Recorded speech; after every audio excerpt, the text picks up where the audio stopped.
We're barking, and it's after dark, and I smell something burning, Roos. I think everything is the whole world's burning to the ground. I think it's my brain cells after reading the message board this evening. Jesus, man. I think it's been a flurry, dude. I said before we got on the show, we're having a big normal one tonight. Hey, you got your drink, I got my drink. Matt's probably headed for one after the show. But Matt, thank you so much for being here. Matt Godwin, Jake Rowe, I'll let you introduce him. I'm going to finish this tweet up.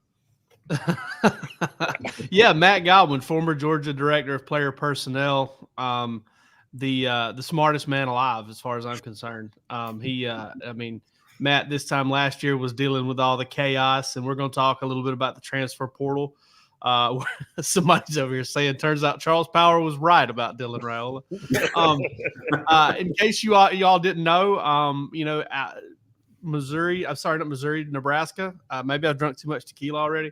Nebraska has made a late push for Dylan Raiola. I think we would probably agree that maybe we're leaning towards him flipping to Nebraska. We'll talk a little bit about that. Ultimately, listen, man, Georgia's fine.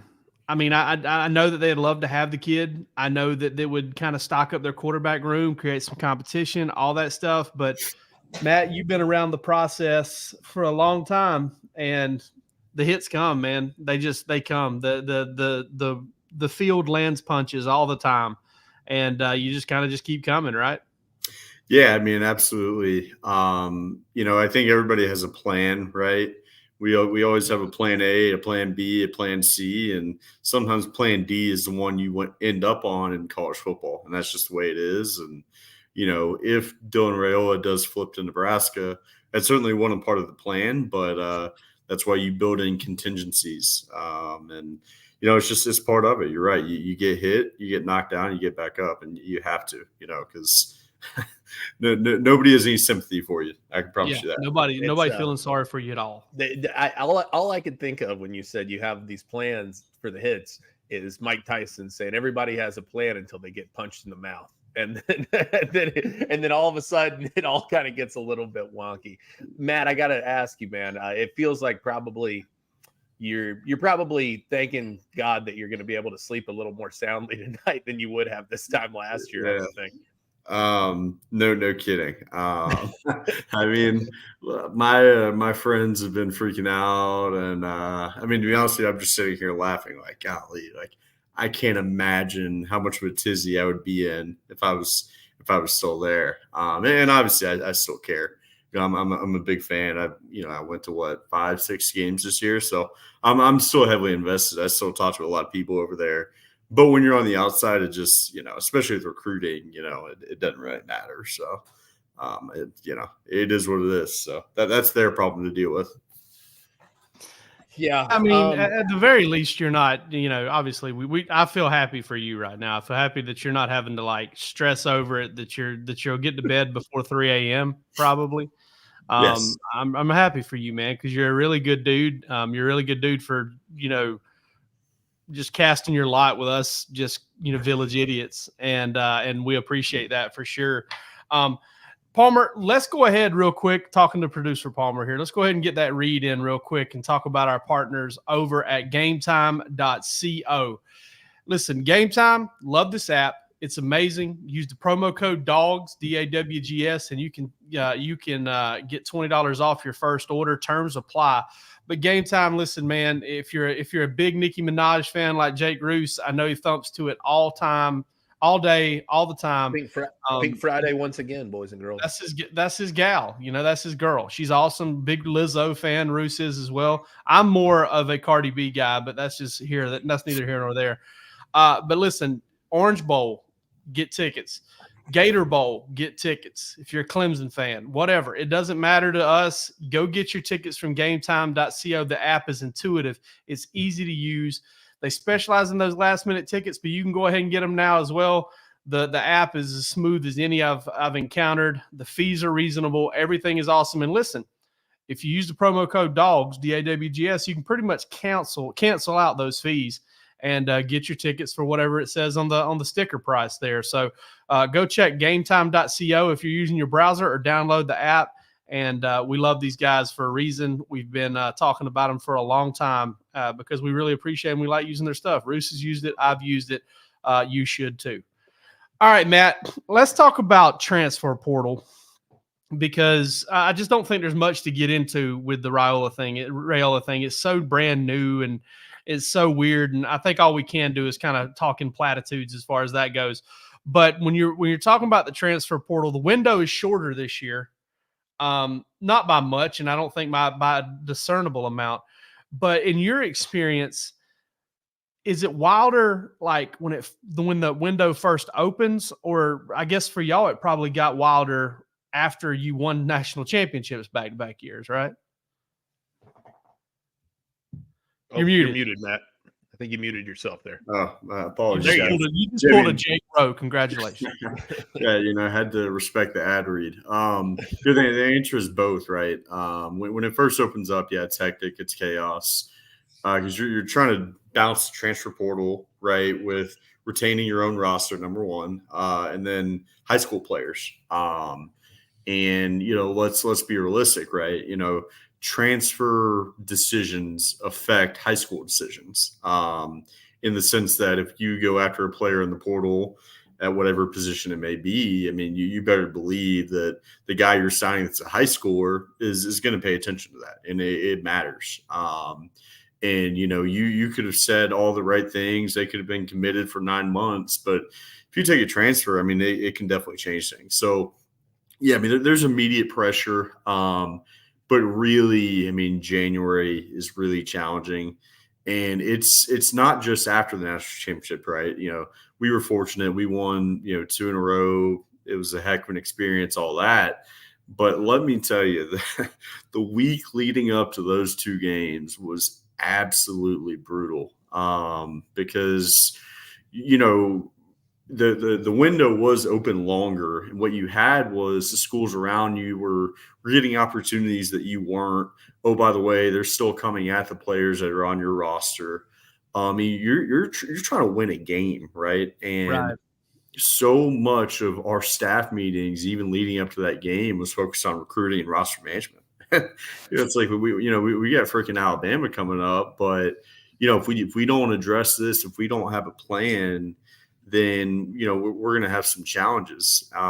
So you have to deal with it right then and there. Like I said, even though you are preparing for that game, you don't have a choice. So I think that the decision to move the deadline up, I think, is definitely something that'll help whoever plays the national championship, whether it's Alabama, Texas, whoever it is. It's definitely going to help them, just to have some finality of your roster. So it's, the answer is, as soon as that thing opens up to the second it closes, it is stressful. And I know I've used this line before, and I've said this line to anybody who will listen, but Lane Kiffin said it best. I actually saw Buster Faulkner, I guess it was 3 days ago, and we were talking about this, but it's 85 unrestricted free agents. That's the current state. So right now, I think the NFL, is a better structure than college football, and in a lot of ways, that's why I am where I am. So I got to ask you, Matt, because I've talked about this and I've been harping on it since this thing started and really got as crazy as it has. Is this sustainable? Can people keep doing this the way that it is in place? Because to me, you're asking so much of a college staff to recruit 3 classes worth of kids, try to sign 25 kids, keep 85 kids together, and prep for a game. I don't know how you're able to have any time to do anything other than that. Yeah, I mean, I think, look, the answer is every job in college is a desirable job. That's the reality. I mean, there were people that crawl to work at the University of Georgia. So look, from like a job fulfillment standpoint, there will always be demand for these jobs, right? That's just a reality. But I think what you're seeing, what we've already started to see, is this migration of assistant coaches and just coaches in general to try to get to the NFL.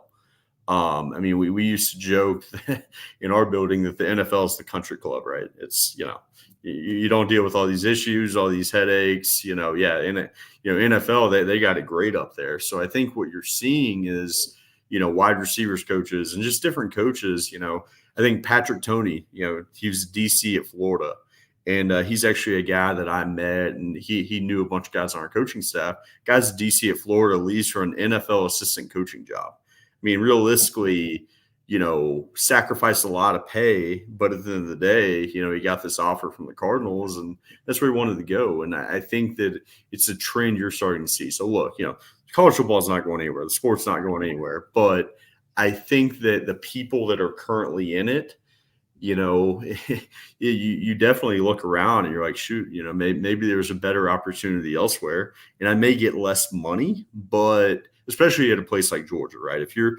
working at the University of Georgia, you're probably going to make more money at Georgia than you will from the Tampa Bay Buccaneers or, whoever it is. Just being realistic. I mean, you're going to look at that job closely and say, yeah, I may say sacrifice $200,000, but for my quality of life, for my family, it's probably worth it. So I think that's something that is happening. It's really been happening for the last couple of years, and I think it's ramping up even more. So. And you've seen it to an extent over the years. Like, I mean, I remember, and I know it's probably for different reasons, but you saw Brian Van Gorder leave Georgia's DC job for the linebackers coach for the Jaguars, and I mean, I feel like Bob Stoops was kind of one of these early adopters of guys who just kind of got out of the business early, right? When he didn't have to. And stepped away for personal reasons, and it was a lot, even at that time. And that was a long time ago. Yeah, I mean, I would say, the job that I got January 2020 to the job I had February 2023 when I ultimately stepped away was night and day different. And I mean, I remember telling the people that are still there in that building in Athens, Georgia, like, look, guys, I mean, I don't know how you do it. It's just, it's insanity. I know that, they get a really good group in Athens and they got some strong-minded individuals, but I myself could not do it. And I know that, at that college level, not necessarily in Athens, right? I think Kirby, has that thing held together well in Athens, but I think across the landscape, there's a lot of people that are looking around like, man, like, is this really worth it? And for me, it was not. So. Yeah, that's a big deal. That's and I think that we have to always kind of consider that, because I mean, these guys, before it became as hard as it is now, guys were getting out. I mean, I brought up Van Gorder. I mean, Monken turned a program around, made it his own, and left to do the same thing. Left a head coaching gig to do that, and maybe that should have been a clue as to what he was going to do whenever he got the right OC job at the NFL. But it's right. I think Roos's question is a solid one, and how it's sustainable. I mean, obviously, I think even if there aren't any changes, like you said, there are plenty of guys that are going to want the opportunity, that are going to lunge at that opportunity. But at the end of the day, I mean, there's a solution coming somewhere to all this, and I'm just interested to kind of see where it comes from, whether it's, because my thing is I don't know how you get your arms completely around it and get rid of the 85 unrestricted free agents unless you start paying these guys and kind of collective bargaining a chance for them to kind of, and I know that's not necessarily your area of expertise or whatever, but I just don't see another way. I don't see another way you can lock these guys in for at least a couple of years and kind of have a respite from having everybody on your roster recruited year in and year out. Yeah, I think that ultimately, I think that's where this thing's heading, right? I think that we're going to see, something like that where these guys aren't amateurs. And I'm not saying it's going to happen today or tomorrow. We're talking 5-7 years down the road. But I think if you talk to a lot of people in the industry, right, I'd say that's probably better, because at least there would be some regulation, some standardization, whatever. And it's funny because NIL and the transfer portal, this was always kind of viewed as like middle ground, right? It was a compromise. It was like, okay, well, we want to pay these kids, straight up salary, whatever. But that seems a little too extreme. So we'll do NIL, right? You can make money off advertising. You can do all this stuff. And, now I think there's a lot of people that are like the NIL is more of a headache than maybe the alternative because there's no regulation. There's nothing. It's just, it's kind of free for all. So given your time in it, Matt, is what's happening now a surprise, or do you think that was kind of an inevitable thing all along? Yeah, it's definitely surprising. I think that everybody knew that some of the changes in the rules and all that, it was definitely going to make things challenging. But I don't think that anybody realized that it would become your entire job. You are recruiting your roster 24/7, 365. And it doesn't matter, how successful you are, how good of a situation it is. The kids today are different, and I don't mean that in a negative way. It's different. Things have changed, and it's really difficult on coaching staffs. It's really taxing. And football has always been a taxing job. It's always been a taxing industry. But now there's a couple more wrinkles. There's a little bit more challenges. They keep people up at night. So. Sorry, the one thing that I can't get down with, though, and I don't know how much of a historian you are as far as college football. I was talking to Keith Niebuhr about it earlier today, is the whole statement, the purity of college football, right? Guys, listen, there was a time when University of Georgia and other schools could hire only girls. If they wanted to, they could just hire just beautiful girls. All they wanted, pay them really good money. Maybe not do something with a guy that could make them fall in love. Maybe not line him up in front of a guy and pick out which one he wanted to have. I mean, I went on a visit with Matthew Thomas in 2000. In 2000 is when it was, when Georgia beat Tennessee, first time in years, tore down the goalposts, all that stuff. Matthew got 3 different hostesses before he found one that he liked. They gave him one girl, and he's like, he went to Brad Lambert, and he was like, Coach, no, coach, no. And then he got another one. He went back to Coach Lambert, and he goes, not her either. And then he got the third one. He was like, oh yeah, that works. So, he had 3 different hostesses. So, and then in those days there were $100 handshakes at whatever. And let's not romanticize college football too much, okay? Because it's got its demons, it's got its dead bodies laying beneath the surface. I wanted to ask you specifically about transfer portal recruitments, right? And obviously there's the whole issue of tampering. Don't want to get into that. I think we all know everybody tampers. People reverse tamper. Like, you find guys on your roster, you're like, hey, this guy needs to go. We're going to find a spot for him. Hey, you reach out to him for us. Don't nod your head anyway or make any indications. I'm not trying to make you do that. But if you're looking at the guys that you guys added through the transfer portal while you were there, or just transfers in general, is there any recruitment that stands out to you, any particular player? Because I just remember, like, looking back last year, like Dominic Lovett, I didn't think, was talking to people that I felt like were in the know. They were like, no chance. And then got him on campus, talked to him a little bit, kind of sold him on what Georgia has going on. All of a sudden he ends up at Georgia. Is there any of those that kind of stand out to you that maybe, were enjoyable or fun, or you just learned something? Yeah, I think Dom's a good one. But first, I'll preface transfer recruiting, right? I think that it is, in a lot of ways, it's more challenging, especially at a place like Georgia, because, Georgia is signing really good players every year, 4 or 5 stars, yada, yada, all that good stuff. And I think that, the negative recruiting and the transfer portal ramps up. And there's a lot of schools telling, whatever player it is, like, hey, man, are you really sure you're going to play at Georgia? Are you really sure you're going to start? Whatever. And, I think that, the biggest thing that guys in the transfer portal want is playing time. That's usually the reason they're leaving, right? Is they're upset about something, whether it's not playing in the right role or playing the right position or not playing enough or something like that. It usually revolves around them getting on the field, right? So it can be really difficult if you don't have clear-cut snaps like, hey, we're losing this guy. We need you for this reason, and you're going to get these snaps, and we can more or less guarantee it. If you don't have something like that, you're probably not going to get that guy. They're not going to come into an uncertain situation. With high school recruiting, we're selling NFL development, we're selling the long term, we're selling the education, and it is much easier for a high school kid to buy that. Right? You know what? I'm going to be Quay Walker, and I'm not going to start till I'm a senior. I'm going to play special teams when I'm a freshman. I'm going to play special teams again when I'm a sophomore. I'll rotate in a little bit. And then by my junior year, I'm going to be the third backer, still not a starter. And then my senior year, I'm going to start and I'm going to go to the NFL, right? That's a game plan that we can sell to high school football players.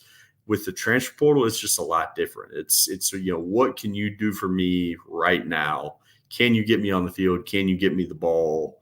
And it's just a lot different. So in that way, right, I think that we were nervous that we weren't going to get Dom going into it, and obviously it worked out well, and it was cool because when he came on his visit and he saw us practice, right, we're preparing for the playoffs. We got this big game coming up, and he saw practice, and to be honest with you, our practices, I wouldn't call them make or break in recruiting, but if you show up to a Georgia practice, you have to really like football to be like, yeah, I want to go and do that.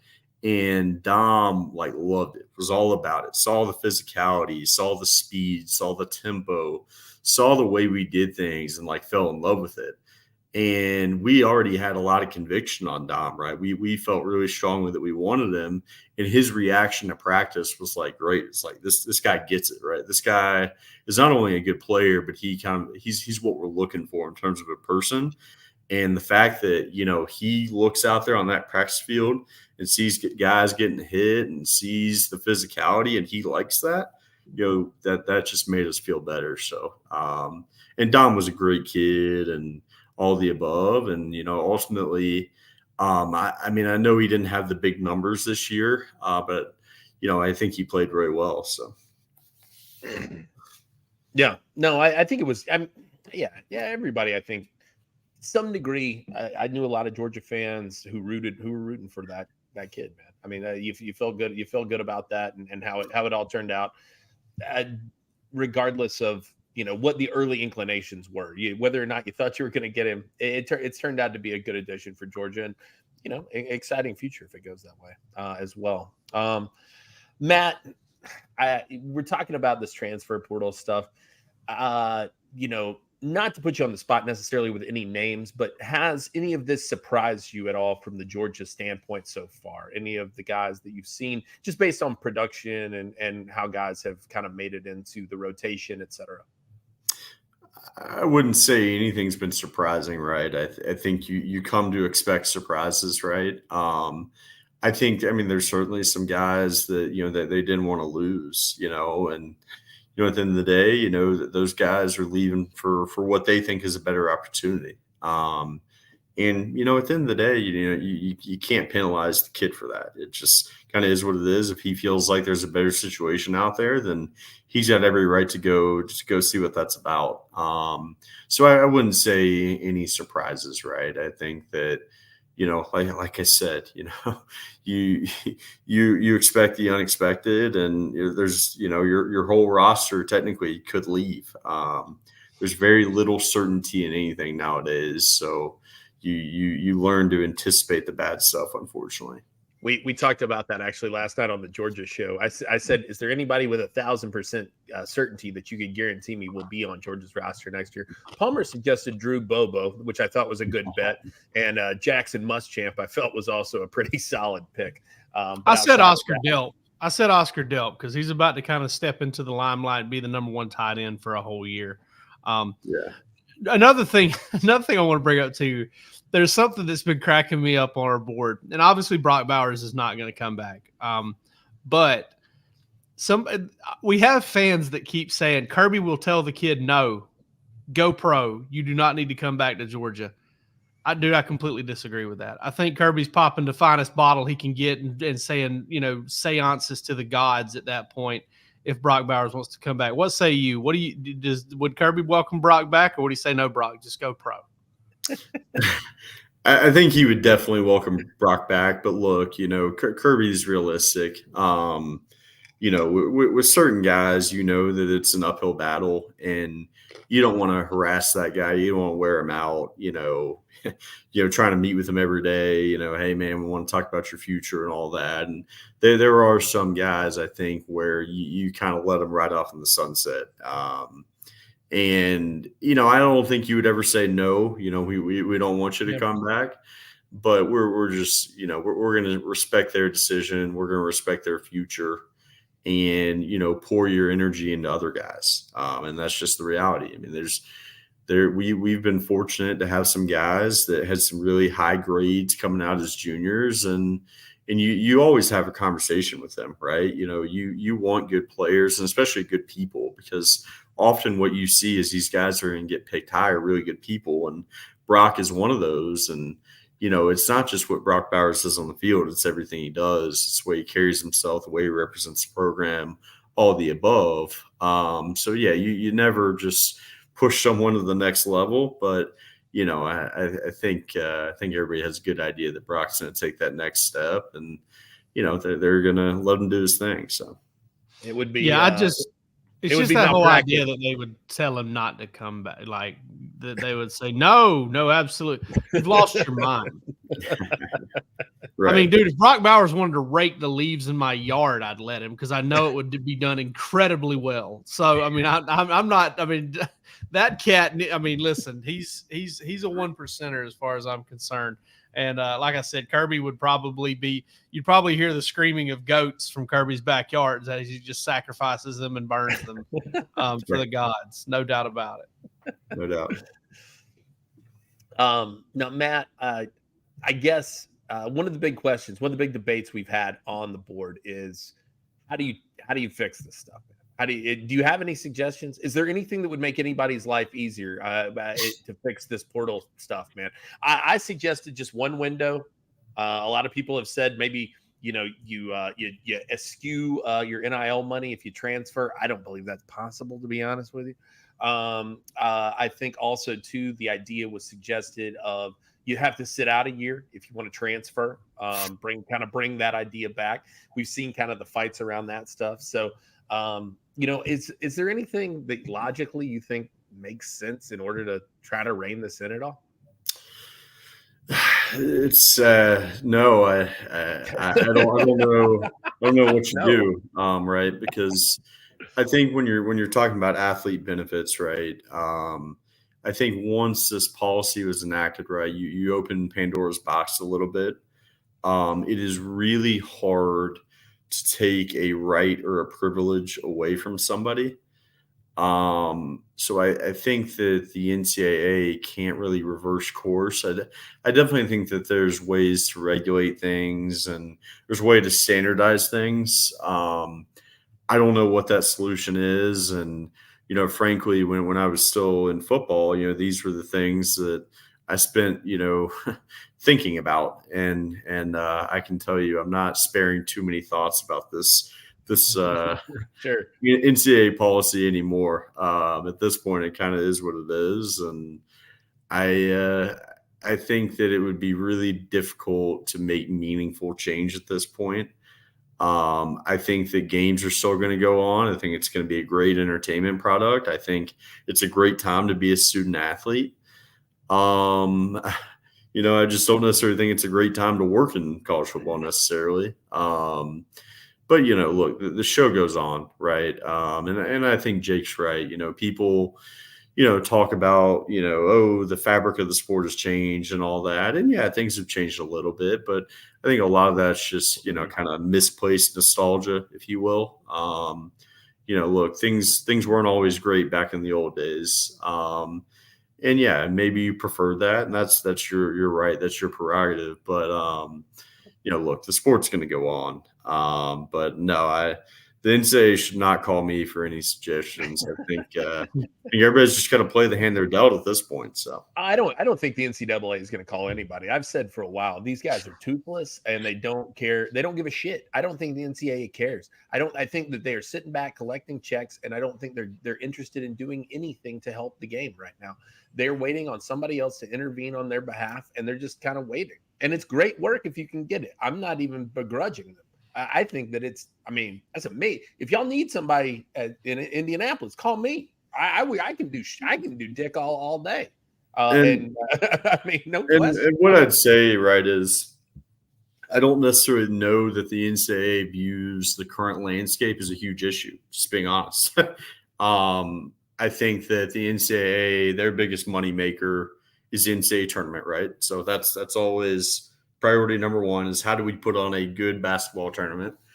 And beyond that, I think that, look, legally, fans and coaches and staff members and administrators can complain about the landscape as much as they want.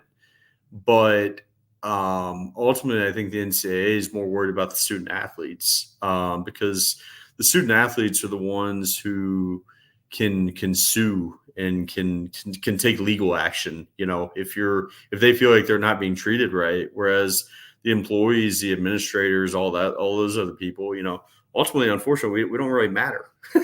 And it may be miserable to work in, but I think the NCAA's attitude is we'll suck it up. This is what the kids want. This is what's good for the kids, and kind of is what it is. And oh, by the way, like I said, we got to put on a good basketball tournament. So. Yeah, I always love when Roos goes on an NCAA rant, because like you're so good at he's so good at kind of picking them apart and like just taking digs at them. I've just become so apathetic towards it now, because like I don't even know what I'm dealing with anymore. And that's probably worse. They than don't anything. do shit. What do you want? Yeah. That's at the end of the day, they don't have any interest in doing anything. They've made that clear over and over again. In the last 5 years, the NCAA has made it clear they have no interest in enforcing anything. And I understand it. I get it. They are waiting for a Superman to come swoop in and fix this for them. They're waiting for Matt Godwin's what they're waiting for. They're waiting for a real man to come in there to be the commissioner. I think that's we're going to get him back on Bark After Dark when he becomes commissioner of the NCAA. Yeah. Well, like I said, Jake, I really don't think they're waiting on anything. I think they're good to keep this thing in cruise control, and because they don't have to do anything. But he's right. Jake, he's 100% right. He's like, because Matt's nailing it, because I haven't thought about it this way, but he turned to me this quick. They don't care how hard the coaches have to work now. All they want to do is keep their ass out of court, so that they can That's what I'm saying. Yeah. Yes, exactly. It's all hands off, right? As long as it's intentional, and it's totally intentional. Exactly. Yeah. Yes. If the basketball tournament looks good, who cares what happens with the football? Grind those people into bone meal and just let them continue on as they will. And as far as the offices are up in Indianapolis, right? Yeah, they are. Yeah. They just want to get that St. Elmo's. They just want to get that St. Elmo's cocktail. That's all it is. And oh, by the way, I think that they view this stuff as a huge success commercially, because you're going to 12-team playoff coming. You're going to have all these compelling matchups, which they didn't really have anything to do with the SEC, getting Texas, Oklahoma, and all these moves.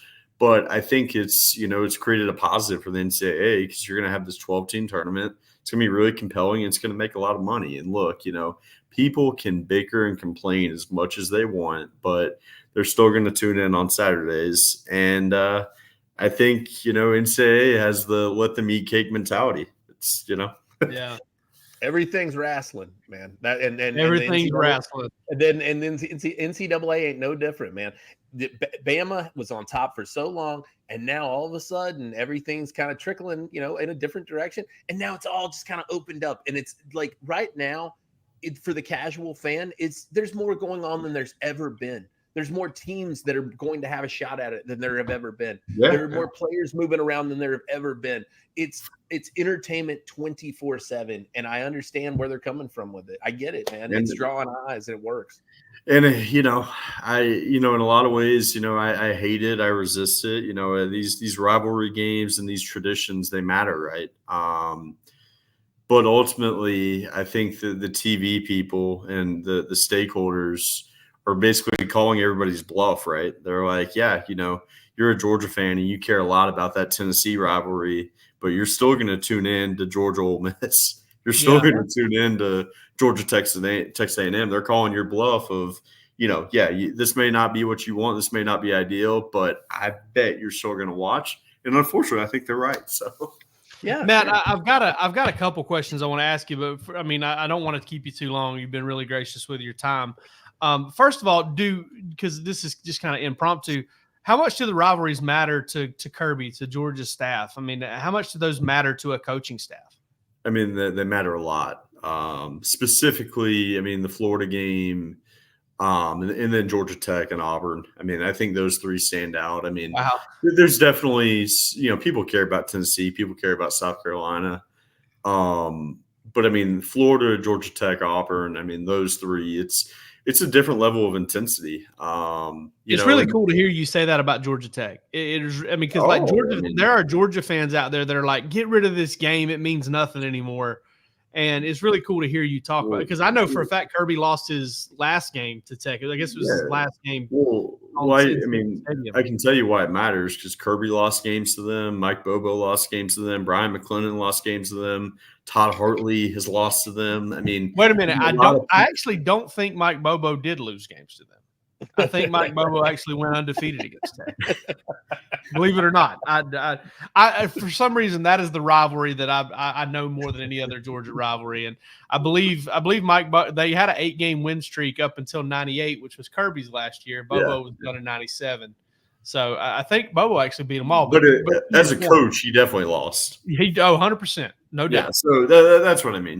There's the 14 game, no doubt. But, everybody's lost them at some point. So yeah, although Georgia Tech has been down the last however many years, there's people in that building that care about that game. And I may not have been one of them. Although heck, as a student, I went 2-2 against Georgia Tech. So 2-2. Yeah, tough. Yeah, I went to a Georgia Tech game, 1998, when they broke the streak, and Joe Hamilton fumbles near the sideline. It doesn't get called. I think Tech ends up hitting a game-winning field goal. And there was this little tiny man. I was about the same size that I am now, because I didn't grow past the age of 12. And there's this little dude just hitting me in the face, stinging me in the face with a pom-pom, saying, "Georgia going to the toilet bowl." And I had the guy buy his shirt in the back of his jeans, and my dad was like, "Oh God," and pulled me off. So yeah. A big fervent Georgia fan back in the day. The last question I wanted to ask you, Matt, is, so I don't know how much you know about who's in the portal and who's not, but of what you know about the transfer portal right now, if you're Georgia and you could add any guy, because I know that a lot of these guys you've evaluated and everything, if you could just take your pick of the litter, whoever's out there, who would you add? I'm biased towards the trench positions, which I think I've said before. So offensive line, defensive line, edge rushers. I got to go Walter Nolan. Let me tell you, this guy is, he might be the biggest freak athlete I've ever seen at that position. And we were fortunate to sign Jalen Carter. I think everybody knows Jalen Carter really well. I think Jalen Carter is stronger and more powerful than Walter Nolan, but in terms of just raw athletic ability in a 300-plus pound frame, I don't think I've ever seen anybody quite like Walter Nolan. All the guys like Kirby who are at Alabama, they'll talk about Marcel Darius, and the way they talk about Marcel Darius is, the way people talk about Frank Sinatra or some legendary figure, right? Kirby gets excited when he talks about Marcel Darius. And so I wasn't there for all that. I know a little bit about Marcel, and I've seen clips because I made a cut up at one point, and he did. I remember him rushing off the edge. So it's a 9 technique against Arkansas. and getting to the quarterback in like 2 seconds. So, you hear different names, but Walter Nolan was a guy that stood out. We were in it a little bit. I don't think we were never really going to sign him, but I think that's the guy I'd point to because it is hard to find those big athletic frames. So, yeah, that's kind of who I expected you to say. There's not. Yeah, I'm pretty predictable. So, we talk sometimes, and I knew you had a high opinion of Walter Nolan, and this is one of those things, right? It's one of those things that's, you would love to be extremely involved. Like you would love to land Walter Nolan out of the transfer portal. But at the end of the day, you've kind of got some principles you got to stand on as far as what you will get involved with in NIL. And listen, I don't think anybody can argue with Georgia's process as far as that goes thus far.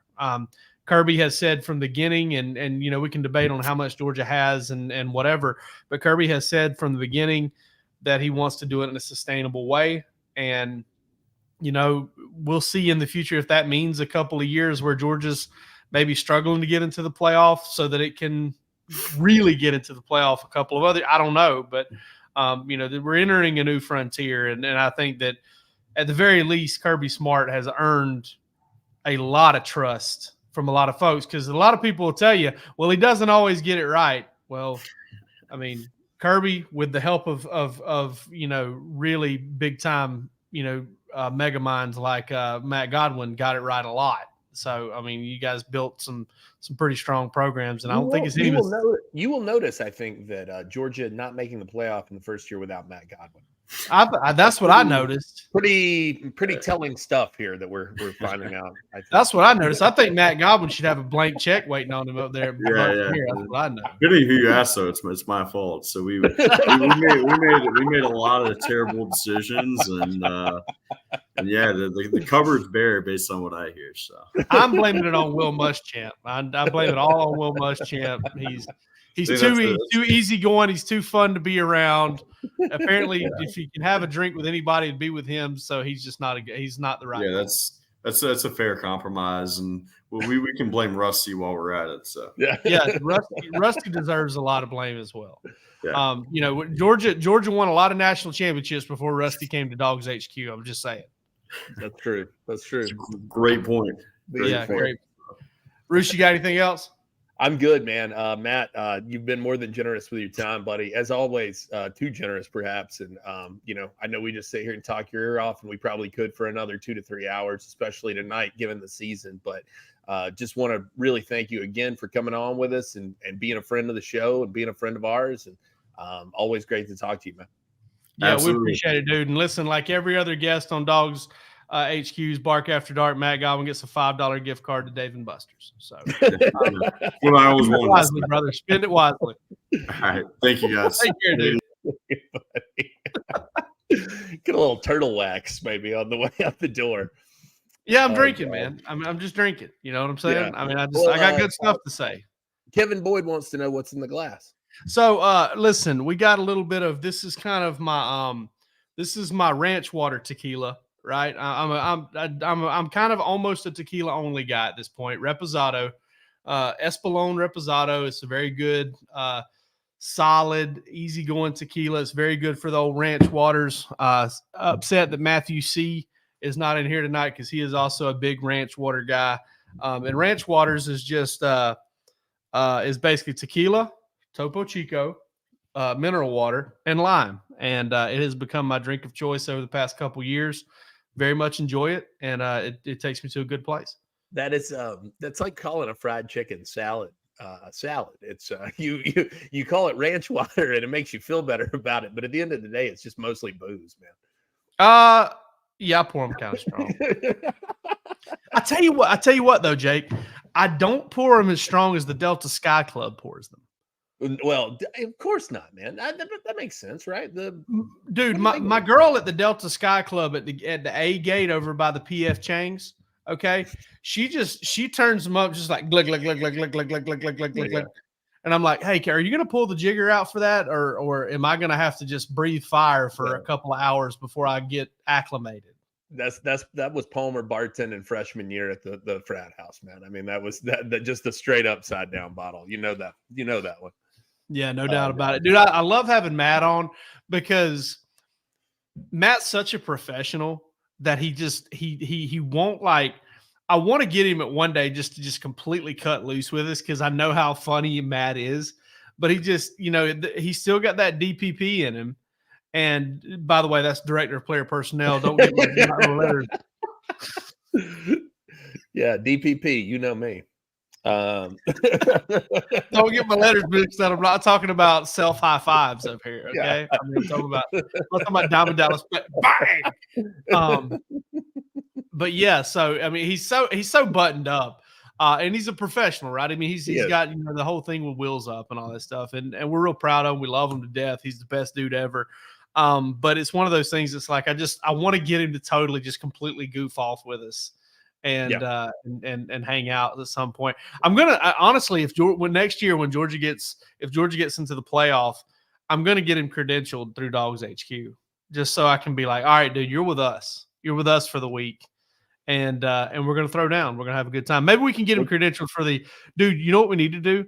Get him in the RV. Get him in the RV. No, listen, don't put that out. I'm not giving too much up. I didn't say anything. Too much out yet, but we've got a plan.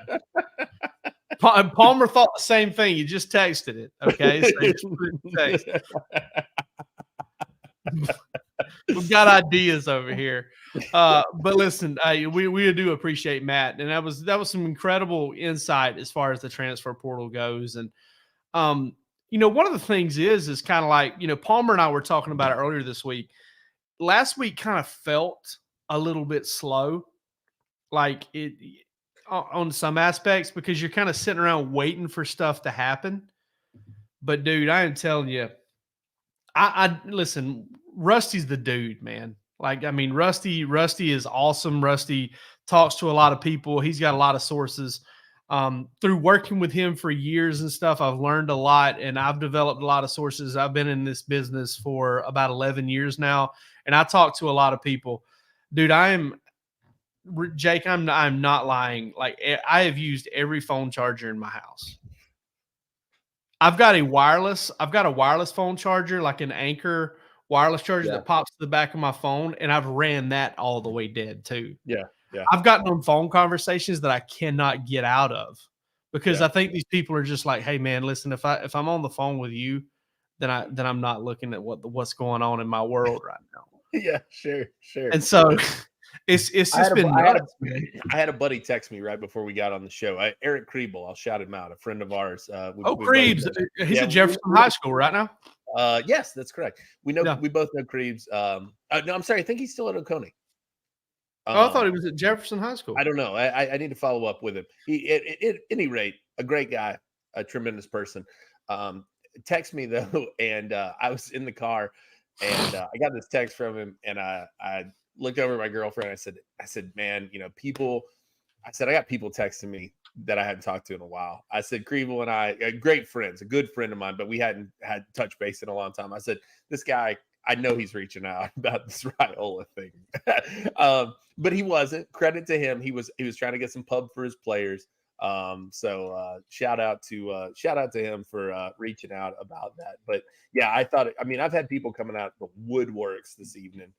In terms of, looking for, what's going on, what's happening, can you tell me? It's been a weird one, man. It's gotten real weird real fast. Yeah, no doubt about it. And listen, like, I want Georgia fans to understand, like, listen, I think Dylan Raiola is a very good football player. Yes. I do.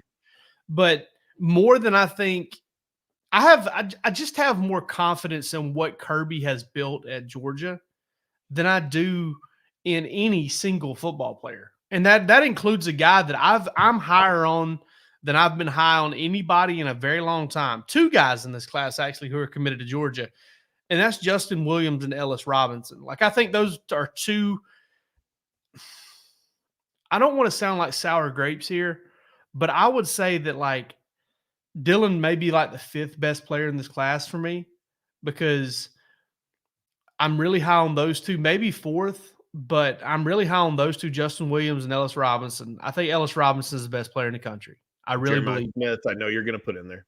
Yeah, I think Jeremiah Smith's really good, but I'm talking about as far as Georgia commitments. Oh, Georgia commits. I'm sorry, you're saying Georgia commits. Yeah, as far as Georgia commits go, I would put those two over him.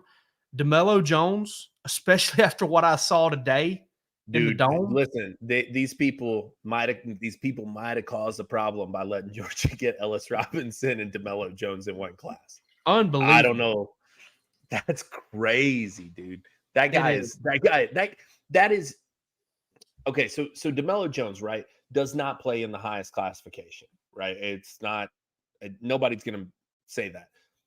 What you want to see always has been my opinion, and I came up in the game under you. And so this is kind of my feel also, is like, you want to see a guy in those situations who can take over a game. He's like so head and shoulders above everybody else that he is taking over a game in the lower classifications. You're muted. I mean, yeah, that's exactly what you want to say. I mean, you don't want a guy to go out there and kind of look like just the guy in a big game. But and that's not what I'm saying, especially in the lower classifications. Yeah, right, exactly. And you don't want to see that guy has to show up. That guy has to show up big. And I would argue that even more so than Malachi Starks did in not the same classification, but a lower classification. Even more so than Malachi Starks did, DeMello Jones. I mean, what was the final of that game? I didn't get a chance to watch the end of it because I was dealing with mayhem. But I don't know, dude. What do you want me to say? I was doing the same thing you were doing. I was that's true. That's true. Yeah, I mean, I know that like he scored a touchdown 2-point conversion. That's the last thing I saw from him to kind of cut the lead, and then I think Prince Avenue went back up. Greg Vandegrift, shout out. I mean, hey, listen, you want to shout out another guy? Greg Vandegrift, head high school football coach, son of a Georgia player who didn't really get a chance to show much in 3 years. Not a peep, man. Not one peep of drama or frustration or anything like that. I mean, the way that guy handled everything, Greg Vandegrift, shout out to him, because I'll be honest with you, I'm a dad, and I don't know that I'd be the same way. Sure. I think Jake Roos knows I'd create some drama. Prince Ave 149-32. Oh man, what I bet. I mean, I would have loved to. Palmer won't even let us tell him anything. Palmer says can't tell me nothing. He's looking in that Civil War mirror. Hey, I hear Stonewall Jackson and Robert E. Lee have their name etched on the back of that Civil War mirror. Oh Jesus! Where are we at here in this show? Come on, we're off the rails. Is where we're at. That's where we always go. We have been off the rails. Yeah. All right. You got questions tonight? Yeah, I do. I got a question. I do too. Unlike most nights, I actually do have some. I think I have 2 pretty good questions. Well, let's Jake off then. Let's Jake off. Let's get back to listen. In the spirit of cocktails, go back to back and Jake off, man. Yeah, that's right. Let's go back to back like Bubba and Forrest. Don't lay down in the mud. Let's don't lay down in the rain. In the spirit of cocktails. All right. So, what is your favorite cocktail, and what is a cocktail that you've always wanted to try? Ooh, so by the way, let me stop you real quick. This is probably the most narcissistic thing we do, because I think we assume that people care. Like this whole show is really the most. An exercise in self-indulgence. We do, but like the whole jaking off thing. Like we ask each other questions about what we want. I think we assume that people care, like what we might want to do. But anyway, a cocktail you love and a cocktail you've always wanted to try. All right, so let me ask you this. Because this is relevant to this. What do you define as a cocktail? I guess is probably the question. Like, I mean, do you consider the ranch 3 or more ingredients? You consider the ranch water a cocktail? Yeah, 3 or more ingredients. Yes, but you're just putting a lime in it. It's an ingredient. Okay, all right. I would consider vodka, soda, lime a cocktail. Okay, so mine is Tito's, Sprite, and lime. That is my go-to cocktail if I'm going to be drinking. Okay, now, let me change it up then. Is there a cocktail has to have a name. Okay. All right. So in that case, then I would say probably my cocktail of choice would be an old fashioned. I do love an old fashioned, especially a very well made one. You put some good bourbon in there, and yeah, that's to me that's a great that's a standard. That's something that I enjoy. I would have to say, gosh, a cocktail I would like to try. Somebody somebody turned me into the French 75 recently, and I've never tried that. It sounds like a sex position, but it's not. It's I don't it's there's a specific booze that's in it. It's What is it now? French 75. Gin and champagne with a little bit of lemon. Okay. And I don't know. I'm not a gin drinker, but you can make it with cognac as well, and I could probably be a little bit more open to that. I'm not a big gin drinker either, but I do love a Negroni. That's surprising a little bit, to be honest. Oh, I love. There's something about a Negroni that just kills me. It's to me, it's so bitter. It is, but it's one of those things. Like, couple sips into it, you really get into it. Like I really feel like. Does it have Aperol, or is that the Aperol spritz? I don't know. I just know it has vermouth. The Aperol spritz is, I find, very, very tough to get down. Yeah, I'm not big on any kind of spritz. I feel like they have kind of they combine sweet and bitter like simultaneously, which kind of breaks my brain. I'm gonna tell you this. One of the bars here locally, the other day, I was hanging out, sitting at the bar, and I saw it in the cooler, and I'd never seen it before, and I said, "Hey, you selling much of that Jägermeister cold brew?" And the guy said, "We're selling none of it. And if it would have been up to me and I'd worked here, we would have never ordered that to begin with." Jake, I tried it, and you could have strip paint with it. It was absolutely, I mean, it was an industrial cleaner. It's one of the nastiest things I have ever tasted in my life. When they refinish shuffleboards, they use that. Woo! Oh, it was brutal, man. Dylan Brooks with a really good choice over here, and one that I drank a couple of over the course of the Thanksgiving holiday. The Irish Car Bomb is very, very nice. That's a great. You know when the Irish Car Bomb raises its ugly head, and I don't even want to call it ugly. It raises its head when you hang out with people you hung out with in high school. Yeah, sure. Because let me tell you something.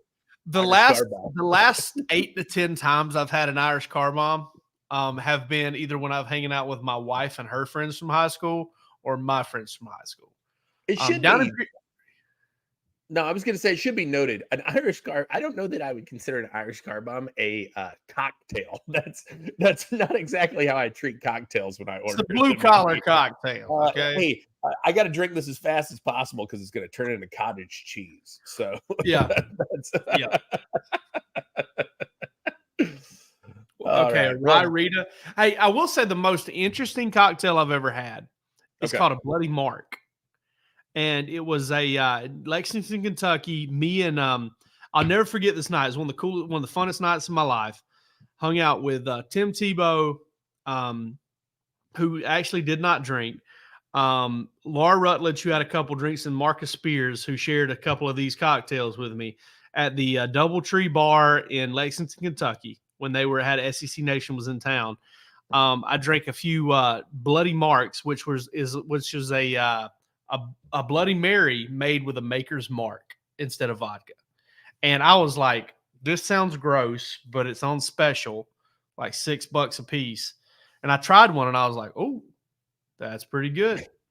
Yeah, and I think I spent most of that weekend drunk, to be honest with you. Like I got pretty lit that night.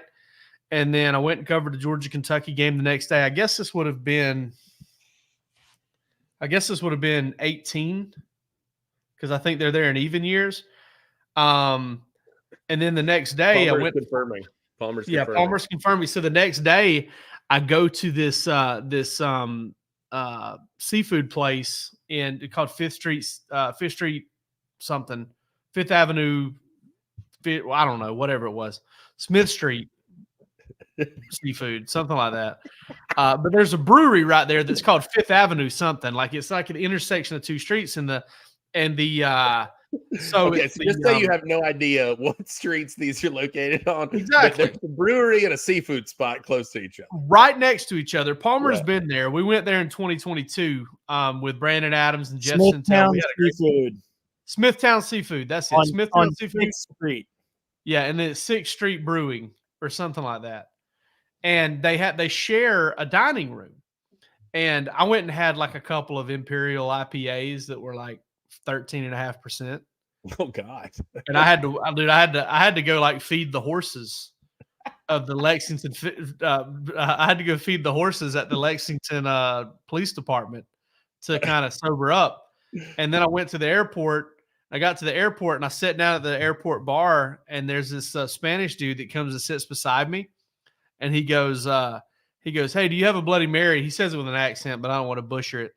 And he says, "Do you have a Bloody Mary?" And he goes, yeah, we have a Bloody Mary. He goes, "Is it spicy?" And he goes, "We have a house mix. It's really spicy." And I was like, "Do tell," you know? So I ended up having about 7 of those, and then I passed out on the plane on the way home. So I'm trying to figure out, based on the story you just told, if feed the horses at the Lexington Police Department is a euphemism for going to jail. Like, no. The brewery and the seafood place, I got like a fried seafood platter. Shocker. Yeah. I got a fried seafood platter, and then I got a couple of those beers, and I was like, man, I got a little buzz going on. I can't drive to the airport like this. I got like a 20-minute drive to the airport, 15 minutes. So I was like, all right, I got plenty of time to kill. My flight's not until like 6 p.m. So I just rolled down the way, and because the guy I was like, "Hey, what's there to do around here?" And he goes, "Well, the Lexington Police Department horse farm's like kind of, just down the street." And I was like, "Oh, cool." So I go down there, and there's this lady out there training the horses, and she's like, "Oh, here's a bunch of carrots. Here's a bunch of, whatever." And I just start feeding the horses sweet feed and carrots and majestic animals. That would be a good euphemism for going to jail in Lexington. It would 100%. But they're not trying to. I mean, this ain't Ron Tater salad white. Okay, they're not trying to get people for drinking and getting drunk in public. Oh God. All right. Well, my question tonight is the same one that I asked Matt Godwin earlier, and I think it may have actually been when you were out of here for a second, which is, we've been talking about all this transfer portal stuff. What are you going to do to fix it? Let's say Jake Rowe's in charge of the NCAA and he gets his druthers. How are you going to fix the transfer portal? I just bring everybody to the table and collectively bargain it. I mean, I think that's the way you got to go. You treat them as employees. You pay them a salary. You lock them in for a certain amount of time, 2.5, 3 years, 2 years. And I just think you kind of get everybody to agree on everything. And listen, I still think you pay their tuition, and I still think you offer the